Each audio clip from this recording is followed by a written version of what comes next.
dia. Bom dia, meu bem. Muito bem. Ok. Muito bem, muito bem. Bom dia. Ótimo. Tá esperando uma mensagem aqui. Chegou agora que eu começo a live. Que maravilha. Muito bem, gente. Vamos lá. Bom dia. Começamos, então, a nossa sequência de lives de segunda. Quer ficar em pé? Fica deitado aí. Tá bom.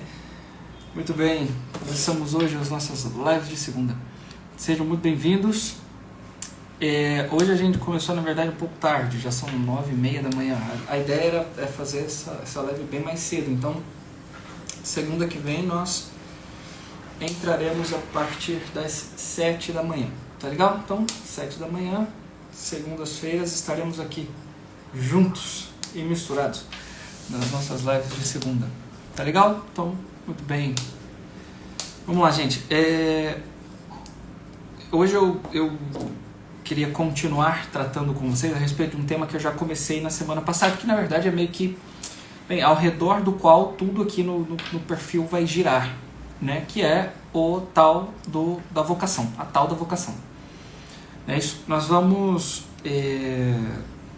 tocar muito nesse assunto aqui no perfil, mas mais do que só falar a respeito da vocação, o que é a vocação e etc e tal, nós vamos falar sobre especialmente o cumprimento dos deveres em relação a ela, a preparação para ela, ou em que concerne, ou como cumpri-la do melhor modo, ou que etc, né? Então, enfim, nós vamos tocar em diversos pontos que se relacionam de algum modo com o tema da vocação e que são necessários para que ela seja vivida do melhor modo possível, vivida do modo como ela deve ser vivida, né? Nesse sentido.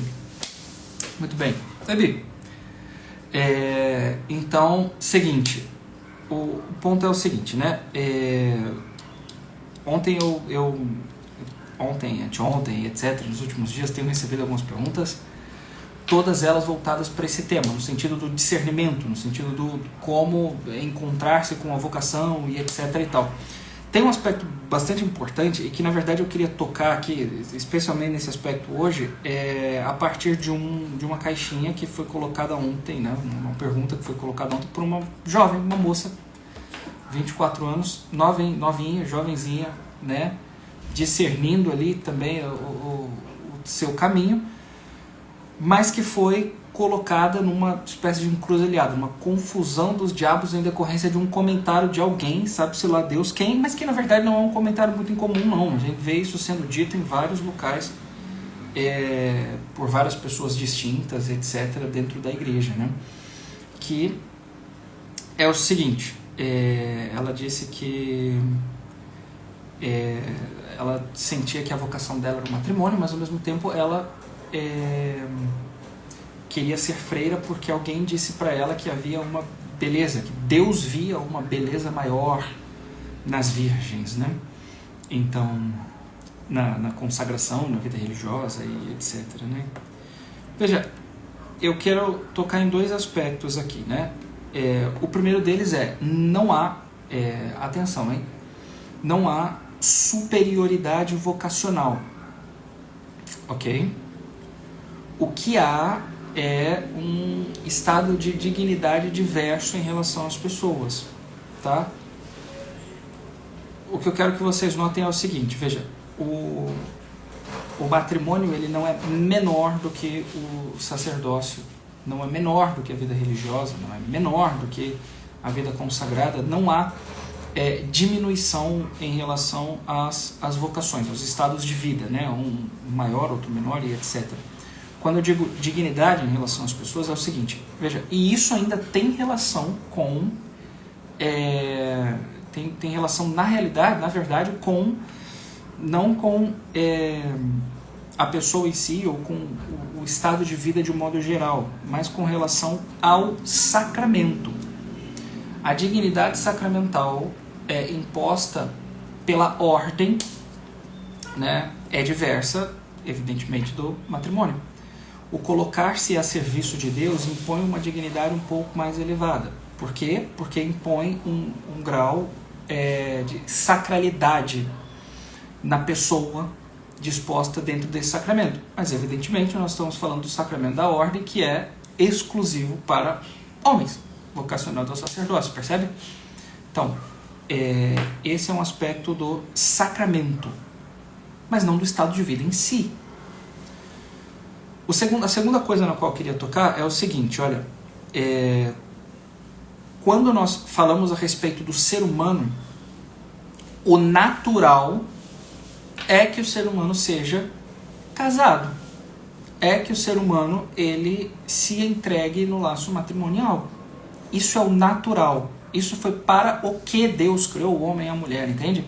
Se nós nos voltarmos por um instante pro livro do Gênesis, né, eu quero que vocês notem o seguinte, tem uma frase do Papa João Paulo II, de São João Paulo II, no início da Teologia do Corpo, né, que ele diz assim, que os antropólogos têm voltado ao longo dos últimos tempos muito numa fonte bastante privilegiada a respeito do conteúdo antropológico, ou seja, a respeito dos estudos do homem, que é o livro do Gênesis. E por que isso tem acontecido? Porque, veja, quando nós perguntamos ao próprio Deus, que é o homem, nós estamos perguntando a quem criou o homem, o que é que ele diz a respeito daquilo que ele criou, entende? Então, nós estamos dizendo, em outras palavras, né? Assim, olha, o Senhor que fez isso aqui, diz para mim para que isso foi feito, de onde isso veio, para onde isso tende e como isso tende, né, para essa finalidade que o Senhor criou. Tá certo? Então, é perguntar para Deus a respeito daquilo que ele criou. Tá certo? E não de qualquer modo. E não uma pergunta como que, bem, vamos dizer assim, jogada ao vento, como numa conversa entre amigos sentado numa mesa de um restaurante, de um bar, de um fast food, que seja, né? Então, perguntando um para o outro qualquer coisa que seja, que é um tanto quanto interessada, mas ao mesmo tempo aquilo que foi conversado não tem assim certa gravidade para que você memorize a resposta e guarde aquilo ali ao longo de tempos, né? Então, você pergunta, a coisa é dita, você depois passa isso para um terceiro e acabou, entende? Enfim, aquilo não vai ficar como que gravado na tua memória, não vai ter grandes repercussões em você. Essa pergunta feita a Deus tem uma outra finalidade, tem de fato assim, a intenção de fazer com que aquilo repercuta no mais íntimo da minha alma, entende? Então, é perguntar para Deus que é o homem para que isso fique aqui, gravado em mim, de modo a colocar-se com seriedade diante dele para que ele diga, né, aquilo que ele tem para dizer a respeito de mim, tá certo? De você, de nós, né? Seres humanos de modo geral. Então, é uma pergunta atenta. Como, veja, eu vou fazer uma comparação, mas de fato nesse nível. É como dois apaixonados, entende? Que se sentam um diante do outro e olham com brilho nos olhos, no olhar um do outro, entende? Quando fazem uma pergunta, eles cuidam de gravar no mais íntimo da alma aquela resposta. Diante de Deus, quando nós perguntamos a Ele o que eu sou, né? Quem é que nós somos, e esperamos por sua resposta, nós devemos fazê-lo com esse olhar apaixonado, esperando por uma resposta que nós queremos gravar no mais íntimo de nossa alma. Porque eu quero que você dê atenção a um detalhe, né? Quando nós conversamos com uma pessoa apaixonada, aquilo é guardado no mais íntimo do nosso coração, isso tem um poder transformador na nossa vida. A partir do momento que nós gravamos, tá certo? A resposta dada pela pessoa a respeito dos interesses dela, aquilo tem um poder de como que conduzir as nossas ações em direção àquilo que é amado pelo ser amado, entende? Então nós vamos nos moldando a partir das palavras do outro também. Aquilo que é importante para quem nos disse, né? Aquela palavra passa a ser importante também para nós. Com Deus tem esse grau, só que do modo um pouco mais elevado. Porque esse é um movimento passivo, né? Vamos dizer assim. Ou seja, é o movimento do apaixonado. Não é isso? Então, você escuta as palavras do ser amado e aquilo passa a modelar-te de algum modo, tá certo? A partir do sentimento que você tem com relação à pessoa amada. Então você se constrói a partir daquilo que é dito importante para o outro. Mas é um movimento passivo. É você quem faz, tá certo? Com Deus é um pouco diverso. Existe esse movimento passivo. Você escuta a voz de Deus de um modo apaixonado, entende? Desse modo, como eu estou dizendo para vocês que deve ser. Vocês escutam, vocês passivamente se direcionam àquilo que Deus está dizendo, Mas, ao mesmo tempo, a palavra de Deus é diversa da palavra humana. A palavra de Deus é uma palavra que nós dizemos viva, transformadora, entende? Diversa da nossa própria palavra. Então, quando nós ouvimos Deus que fala conosco, existe esse movimento passivo de querer se inclinar àquilo que Deus nos diz, mas, ao mesmo tempo, existe um movimento ativo da própria palavra que transforma os nossos corações. Entende ou não? Então, nós nos inclinamos e ela vem de um modo transformador. Então, existe um movimento duplo, um encontro entre essas duas vontades, vamos dizer assim. A minha vontade inclinada ao ser amado e a vontade do ser amado inclinada à minha vontade. Entende ou não? É assim que funciona com relação a Deus. É o encontro das duas vontades. Tá certo? Então, por que eu estou dizendo isso? Porque então, quando nós olhamos para lá, para o texto das Sagradas Escrituras e perguntamos para Deus, olha, que é o homem? Entende? E o fazemos de modo apaixonado, a perguntar para Deus de fato assim, Senhor, me ensina aí o que é o homem, entende? Mostra para mim para onde é que eu devo ir. E aí Deus então ele fala conosco, então existe essa inclinação do nosso coração apaixonado em direção a Deus de, bem, eu quero saber o que é importante para Deus em relação a mim, em relação ao homem, em relação àquilo que Deus me criou para ser. E você se inclina e tenta de modelar a sua vida com relação àquilo que Deus está dizendo. Mas a palavra de Deus também tem um movimento ativo em relação a você. Então é o teu movimento passivo que quer fazer aquilo que é importante para Deus, e tem o movimento ativo da palavra de Deus que transforma você por dentro. Entendeu até aqui? Então, muito bem. Quando a gente vai lá então no livro do Gênesis, tá? Segura isso aí um pouquinho. Quando você vai lá então no livro do Gênesis e pergunta para Deus, olha, o que é o homem? Ele vai dizer o seguinte para você, o homem é a imagem e semelhança. De quem? Minha. Ok? Você é minha imagem e semelhança. Tá legal? Então o homem é imagem e semelhança de mim. Da minha pessoa aqui, que mora no céu. Tá legal? Então, você é imagem e semelhança de mim. E aí, voltando em São João Paulo II, né? Presta atenção. Presta atenção, hein? No capítulo 1, né? Olha só, eu vou dizer uma coisa para vocês.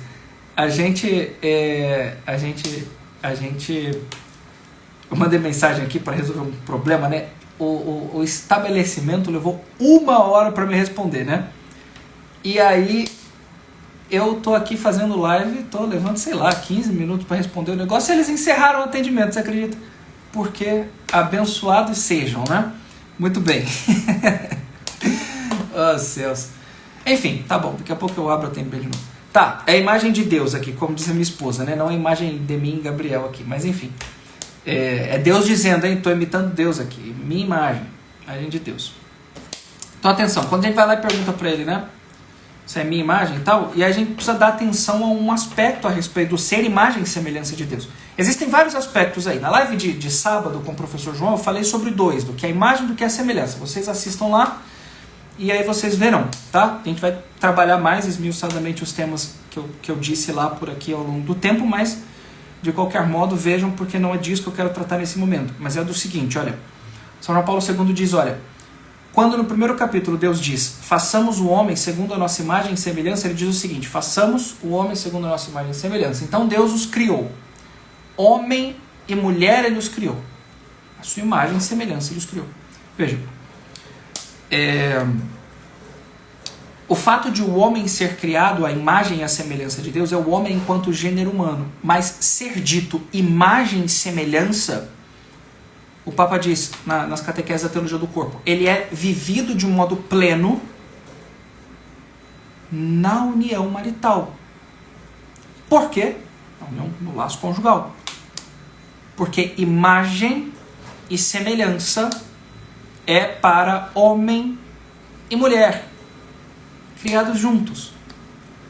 Porque deem atenção ao seguinte, quando Deus diz façamos, existe um movimento de reflexão, ele olha para dentro de si, né? Mas façamos, ele usa um plural, né?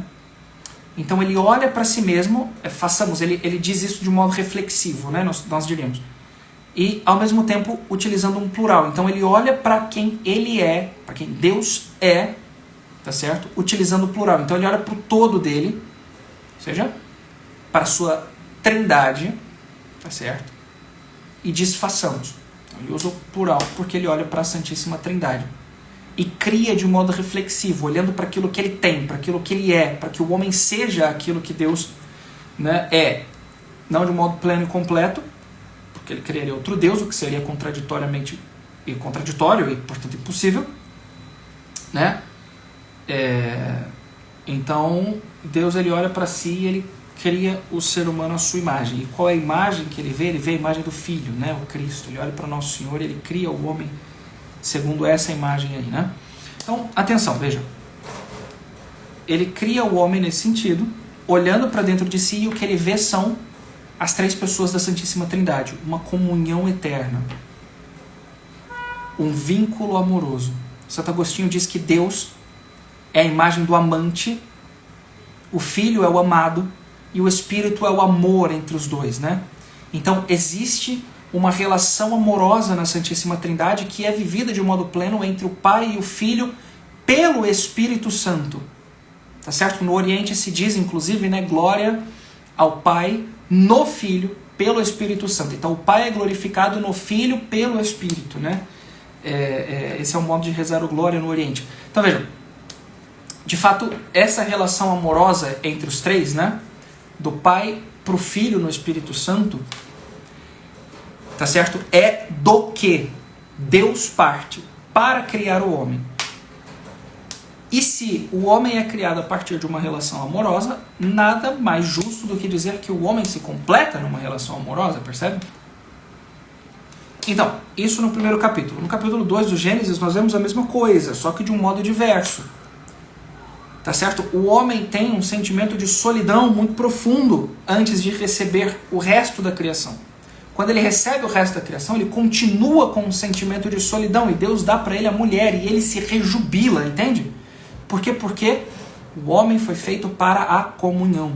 A primeira coisa que Deus faz quando ele cria o homem é dar-lhe uma esposa. Percebe?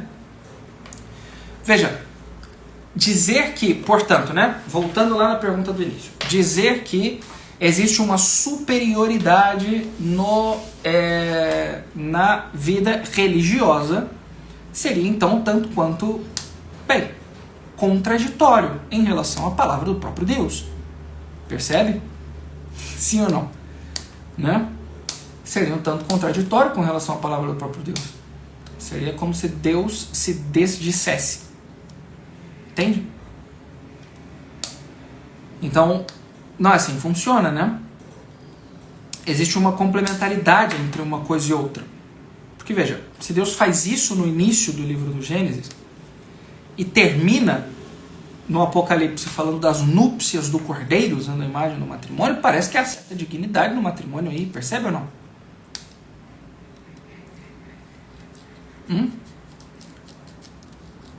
São Paulo Apóstolo, por exemplo, na liturgia de ontem, né?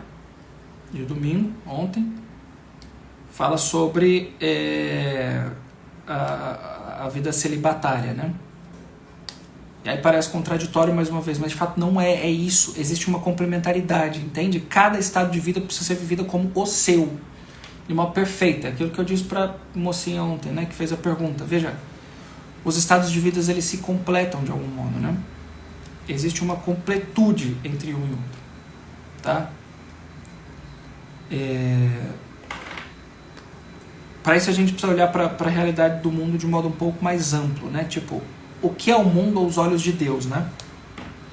O mundo aos olhos de Deus é como um lugar a receber através dos seus fiéis, tá certo? O Evangelho de nosso Senhor Jesus Cristo. E que consiste? Consiste na pregação do reino de Deus. Quem que consiste? Consiste no amor de Deus, na caridade, vivida de modo perfeito. É a perfeição da caridade, né? A vida no Espírito, é a santidade.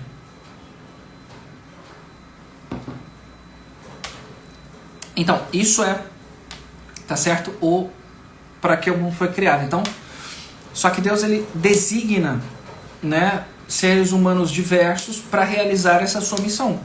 Certo? Para fazer que isso aqui aconteça em vários campos distintos. Então você vê que então, existe a vocação no matrimônio, por quê? Porque está no mundo, porque está no trabalho, porque está, né, no meio do povão, porque está aí, dando as caras, no meio do mundo, entende? Para mostrar aquilo que é o amor de Deus, o celibato consagrado ao mesmo tempo. Então, um sacrifício de abrir mão a um chamado que é natural, que é o matrimônio, em prol, tá certo, da missão, do apostolado, entende? Então, a essas pessoas existe uma espécie de complementaridade inversa com relação ao estado de vida e o chamado particular, entende? Então, quando nós olhamos para o matrimônio, nós vemos o seguinte, olha, então tem lá o chamado à santidade, tem uma sequência de stories ali nos destaques, tá? Vejam lá depois porque eu explico cada um dos três. Então, tem lá a vocação universal à santidade, o estado de vida, que é o local onde Deus designa para que você seja santo. Em terceiro lugar, um chamado particular, que é dentro do teu estado de vida, você viver um apostolado, um local, um modo de evangelizar que é próprio teu, entende? Seja no trabalho, seja nas redes sociais, seja onde você quiser, entende? Onde você tiver aptidão para fazer, seja no teu próprio lar, única e exclusivamente com teus filhos e ponto, acabou, entende? Então, isso precisa ser muito bem discernido, porque eu vejo atualmente que tem um monte de gente querendo, sabe, pular pro Instagram e acaba deixando de lado aquilo que é bem, né? A tarefa principal da sua vida, por uma simples ambição de, sei lá, o que quer que seja, né? O fato é que nem todas as pessoas que têm 15 filhos precisam estar no Instagram mostrando que tem 15 filhos, entende? Às vezes eles precisam só educar os filhos mesmo, tá? Acho que é isso. Então tá, mas continuando aqui o que eu estava falando, com relação ao celibato, né, consagrado, tem um outro aspecto aqui, que é o seguinte, olha, a vida do matrimônio é o seguinte, então vai lá evangelizar no mercado de trabalho, onde quer que seja e tudo mais, né? O lugar onde você está é o campo da sua missão. Então, primeiro estado de vida, depois o apostolado. Para o consagrado celibatário é meio que inversamente, né? É meio que ao inverso. Não é, mas é, né? Primeiro ele é colocado no estado de vida, que é o celibato consagrado, depois é dado ao apostolado. Mas é por quê? Porque o seu estado de vida designa uma dedicação total ao apostolado, entende? Por isso que eu digo que é inverso. É como se o chamado particular ao apostolado de entrega total exigisse que ele fosse celibatário, né? E vivesse ali dedicado, que é o de que fala São Paulo, né? O solteiro preocupa-se exclusivamente das coisas de Deus. O homem casado preocupa-se de sua esposa, né? Então tem esse aspecto. Muito bem, então o religioso da mesma forma, o sacerdote a mesma coisa, né? São João Paulo II diz algo muito bonito, né? Que é o seguinte, olha, Nosso Senhor ele diz que no céu não haverá, né, matrimônio. No céu é diverso, né? Cristo diz que os fariseus perguntam para ele, né? Então tá aqui o homem, né? Tá aqui a mulher casou com o marido morreu, casou com o irmão dele, morreu também, casou com o outro. Quando chegar no céu é mulher de quem? E aí Nosso Senhor diz para eu, quando chegar no céu não tem matrimônio, né, minha gente? Então é a contemplação gloriosa da glória de Deus, né?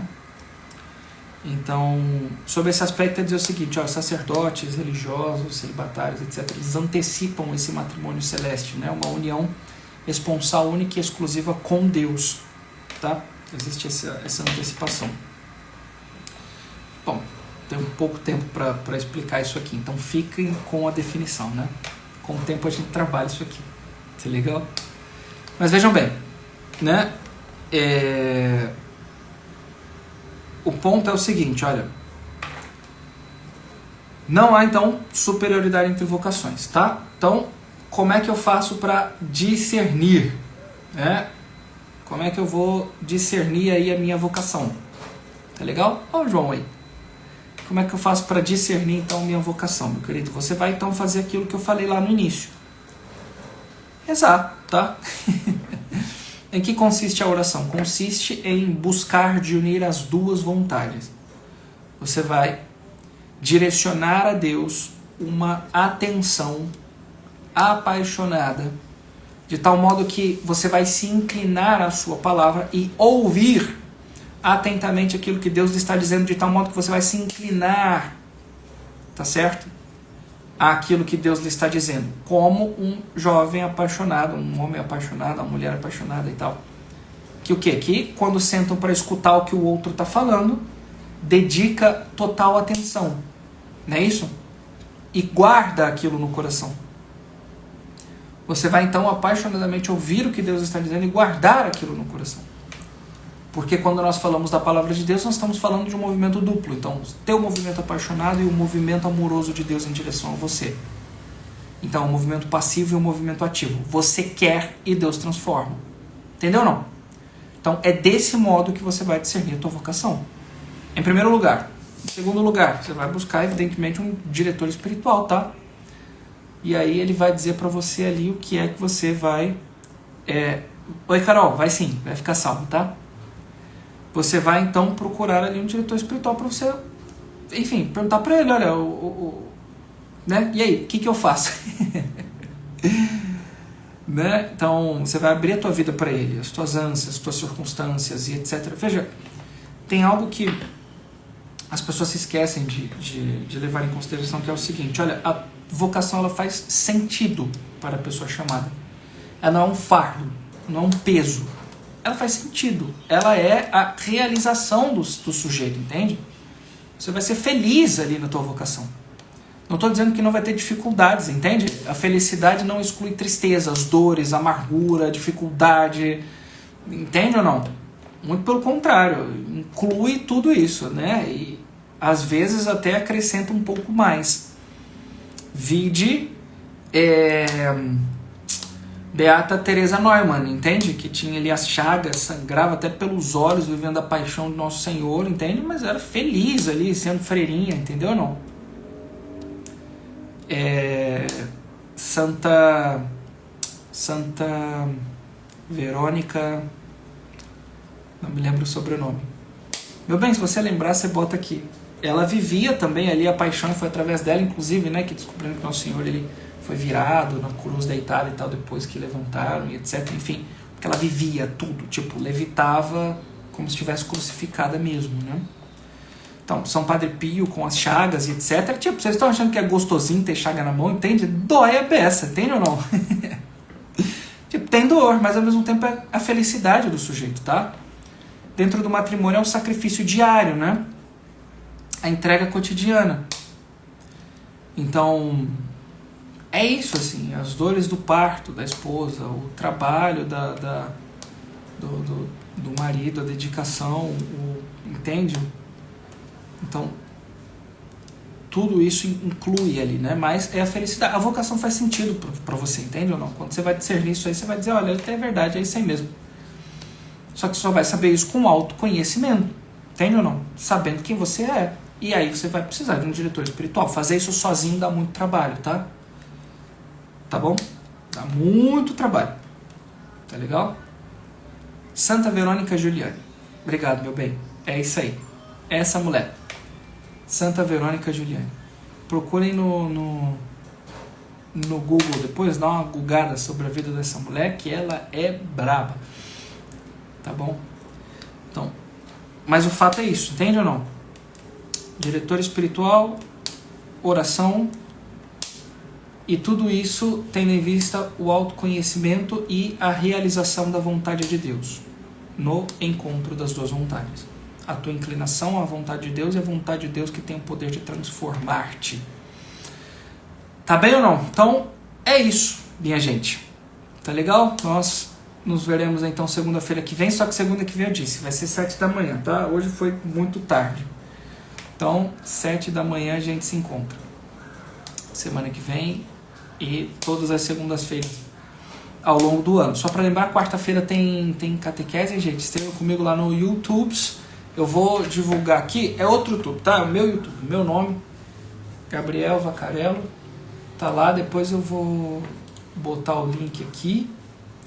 Mas se preocupem não, eu vou fazendo os posts aqui, amanhã eu boto aqui, tá legal? Amanhã eu coloco aqui dizendo o horário e tal. Tá aqui, tô só olhando aqui na tela o negócio, o YouTube. Então é isso, tá bom? Então é isso mesmo, Gabriel Vacarello. Por enquanto só tem um inscrito, que é a minha esposa. Mas depois vocês se inscrevam lá e a gente vai ter catequese toda quarta. Então segunda-feira live aqui, quarta-feira catequese lá. E isso às 19 horas, tá? Mas quarta-feira agora às 20 nós temos live com o Thiago, porque eu não consegui fazer ontem, né? No Rio choveu a beça, ele ficou sem luz por lá, então a gente vai fazer na quarta, tá bom? Quarta-feira então tem live. Certo? Muito obrigado então, gente. Fiquem com Deus, espero que tenha ajudado de algum modo. Às 22 horas, isso, a live é às 22. Obrigado, meu bem. Espero que tenha ajudado de algum modo. Vocês então... É isso, às 22. Eu falei 20, perdão. Isso, 10 da noite. Vocês façam o favor de compartilhar aí esta live, se é que vocês gostaram. E a gente se vê. Tá legal? Até já. Tem caixinha daqui a pouco aberta lá.